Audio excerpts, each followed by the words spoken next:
Assalamualaikum warahmatullahi wabarakatuh. Perkenalkan, nama saya Dian Nurstuning Tias, mahasiswa Ilmu Komunikasi Universitas Muhammadiyah Yogyakarta, peserta mata kuliah Teori Komunikasi tahun 2023. Pada video ini saya akan menjelaskan tentang teori speech art theory, kemudian teori naratif, dan yang terakhir teori semiotika.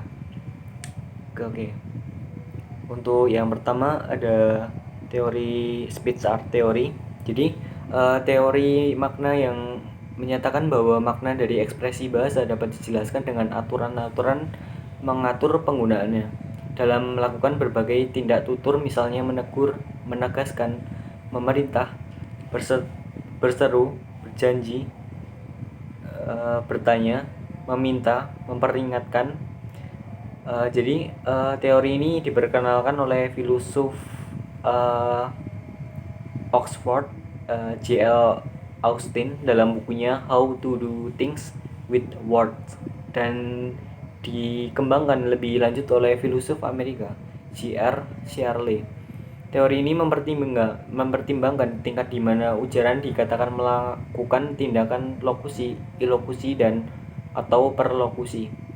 Speech art theory adalah teori makna yang mempelajari bagaimana kata-kata digunakan untuk melakukan tindakan. Teori ini menyatakan bahwa makna dari ekspresi bahasa dapat dijelaskan dengan aturan-aturan yang mengatur penggunaannya dalam berbagai tindak tutur seperti menegaskan, bertanya, berjanji, memerintah, dan sebagainya. Teori ini juga mempertimbangkan tingkat di mana ujaran dikatakan melakukan tindakan lokusi, mengucapkan kata-kata, ilokusi, menyampaikan maksud, dan perlokusi, menimbulkan efek. Teori ini membantu kita memahami kemampuan bahasa untuk melakukan hal-hal lain selain mendeskripsikan realitas. Contoh penggunaan teori tindak tutur adalah sebagai berikut. Ketika Anda mengucapkan selamat pagi kepada seseorang, Anda tidak hanya menyampaikan informasi tentang waktu, tetapi juga melakukan tindakan tutur ekspresif yang menunjukkan rasa hormat atau kesopanan.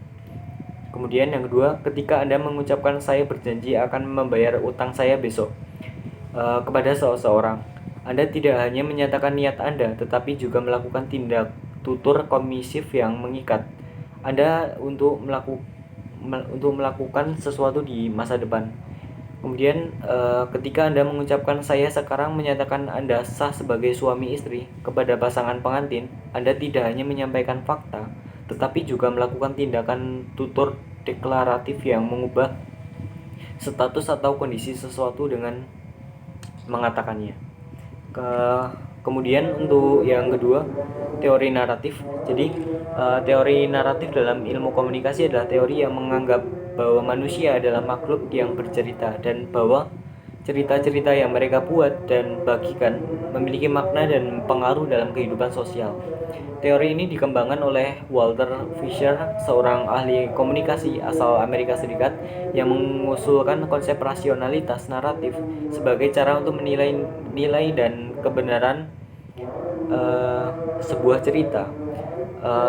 Teori naratif berbeda dengan teori-teori komunikasi lainnya yang lebih berfokus pada aspek-aspek logis, empiris, kuantitatif, dan dari komunikasi. Teori ini lebih menekankan pada aspek-aspek emosional, estetis, atau kualitatif dari komunikasi. Teori ini juga mengakui bahwa manusia tidak hanya berkomunikasi untuk menyampaikan informasi. Teori ini tetapi juga untuk mengekspresikan identitas, nilai-nilai dari pandangan dunia mereka. Teori naratif memiliki beberapa konsep kunci, antara lain narasi, sebuah bentuk komunikasi yang mengandung urutan peristiwa atau tindakan yang memiliki makna bagi penutur dan pendengar. Kemudian rasionalitas naratif, sebuah standar untuk mengevaluasi sebuah cerita berdasarkan dua kriteria, yaitu kohersi, konsistensi internal sebuah cerita, dan kejujuran, kesesuaian sebuah cerita dengan rasionalitas sosial. Kemudian paradigma naratif, sebuah pandangan bahwa semua bentuk komunikasi manusia dapat dipahami sebagai cerita yang bersaing satu sama lain untuk mendapatkan penerimaan dari masyarakat.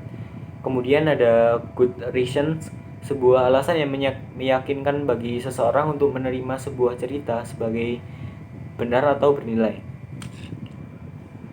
Good reason dapat bervariasi tergantung pada konteks sejarah, biografi, budaya, dan karakter seseorang.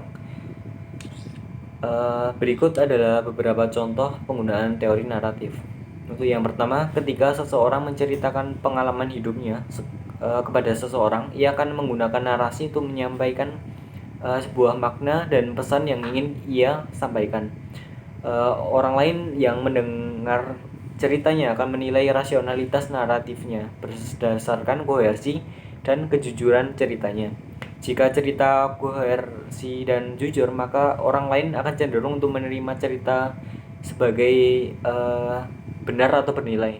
Jika tidak, maka orang lain akan menolak atau meragukan ceritanya. Kemudian ada ketika seseorang berpidato di depan publik, ia akan menggunakan narasi untuk mempengaruhi sikap dan perilaku pendengarnya. Ia akan mencoba untuk membuat cerita sesuai dengan good reasons yang dimiliki oleh pendengarnya. Ia juga akan mencoba untuk menantang atau mengkritik cerita-cerita yang bertentangan dengan ceritanya. Dengan demikian, ia akan berpartisipasi dalam paradigma naratif yang melibatkan persaingan antara cerita-cerita yang berbeda. Kemudian ada ketika seseorang menulis sebuah novel, ia akan menggunakan narasi untuk menghibur dan mendidik pembacanya. Ia akan menciptakan karakter-karakter, latar belakang konflik, dan resolusi yang menarik dan bermakna bagi pembacanya. Ia juga akan memperhatikan aspek-aspek emosional, estetis, dan kualitatif dari narasinya. Dengan demikian, ia akan menunjukkan bahwa narasi adalah sebuah bentuk seni yang memiliki nilai tersendiri. Untuk yang ketiga ini ada teori semiotika.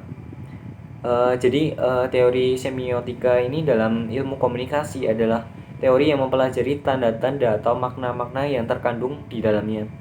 Teori ini berangkat dari gagasan bahwa manusia berkomunikasi tidak hanya dengan bahasa, tetapi dengan menggunakan berbagai simbol, gambar, gerak, suara, dan objek yang memiliki arti tertentu bagi mereka. Teori ini juga mengakui bahwa makna tidak bersifat tetap atau objektif, tetapi bersifat relatif dan subjektif, tergantung pada konteks dan interpretasi komunikator dan komunikannya.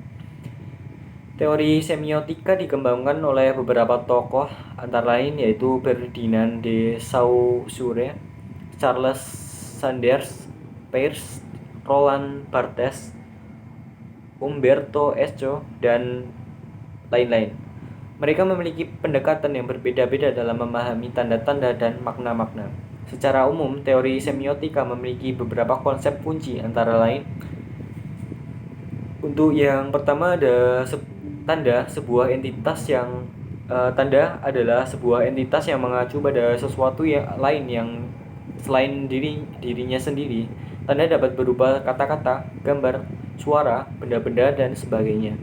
Kemudian yang kedua ada signifier, adalah bentuk atau penampakan fisik dari tanda. Signifier ini dapat berupa tulisan, kemudian gambar, atau apapun yang dapat dilihat atau didengar. Kemudian ada signified, konsep atau makna yang diasosiasikan dengan signifier. Signified dapat berupa ide, gagasan, atau perasaan, atau apapun yang ada di pikiran. Kemudian ada kode. Kode sendiri adalah sebuah sistem aturan atau konvensi yang mengatur hubungan antara signifier dan signified. Kode dapat bersifat linguistik, misalnya bahasa, atau non-linguistik, misalnya kode warna, kode busana, atau dan kode etiket. Kemudian yang selanjutnya ada konteks. Konteks adalah situasi atau latar belakang yang mempengaruhi makna dari tanda-tanda. Konteks dapat meliputi faktor-faktor seperti waktu, tempat, budaya, sejarah, tujuan komunikasi, dan sebagainya. Kemudian ada interpretasi, yaitu proses memberikan makna kepada tanda-tanda berdasarkan kode dan konteks. Kemudian interpretasi ini dapat bervariasi tergantung pada pengetahuan, pengalaman, sikap, dan nilai-nilai dari komunikator dan komunikan. Selanjutnya ada berikut ini adalah beberapa contoh penggunaan teori semiotika. Untuk yang pertama adalah ketika seseorang melihat sebuah gambar yang berbentuk lingkaran merah dengan garis diagonal di atasnya, ia akan mengerti bahwa gambar tersebut adalah tanda larangan. Gambar tersebut adalah signifier, sedangkan larangan adalah signifier. Kode yang digunakan adalah kode visual yang berlaku secara umum. Konteks yang mempengaruhi makna gambar tersebut adalah situasi atau tempat di mana gambar tersebut dipasang. Interpretasi yang dilakukan oleh seseorang terhadap gambar tersebut dapat berbeda-beda tergantung pada apa yang dilarang oleh gambar tersebut. Ketika seseorang mendengar kata kucing, ia akan membayangkan sebuah hewan berkaki 4, kemudian berbulu dan memiliki kumis. Kata kucing adalah signifier, sedangkan hewan berkaki 4 adalah berbulu dan berkumis adalah signifier. Kode yang digunakan adalah kode linguistik yang berlaku dalam bahasa Indonesia. Konteks yang mempengaruhi makna kata kucing adalah situasi atau topik pembicaraan yang melibatkan kata tersebut. Interpretasi yang dilakukan oleh seseorang terhadap kata kucing dapat berbeda-beda, tergantung pada jenis, warna, ukuran, atau sifat kucing yang dimaksud. Kemudian ada ketika seseorang melihat seorang wanita mengenakan sebuah kerudung di kepala, ia akan mengasumsikan bahwa wanita tersebut adalah seorang muslimah. Kerudung di kepala adalah signifier, sedangkan muslimah adalah signifier. Kode yang digunakan adalah kode busana yang berlaku dalam budaya Islam. Konteks yang mempengaruhi makna kerudung di kepala adalah situasi atau latar belakang sosial budaya dari wanita tersebut. Interpretasi yang dilakukan oleh seseorang terhadap kerudung di kepala dapat berbeda-beda tergantung pada pengetahuan, pengalaman, sikap, dan nilai-nilai dari seseorang terhadap Islam dan wanita muslimah. Mungkin sekian dari saya. Wassalamualaikum warahmatullahi wabarakatuh.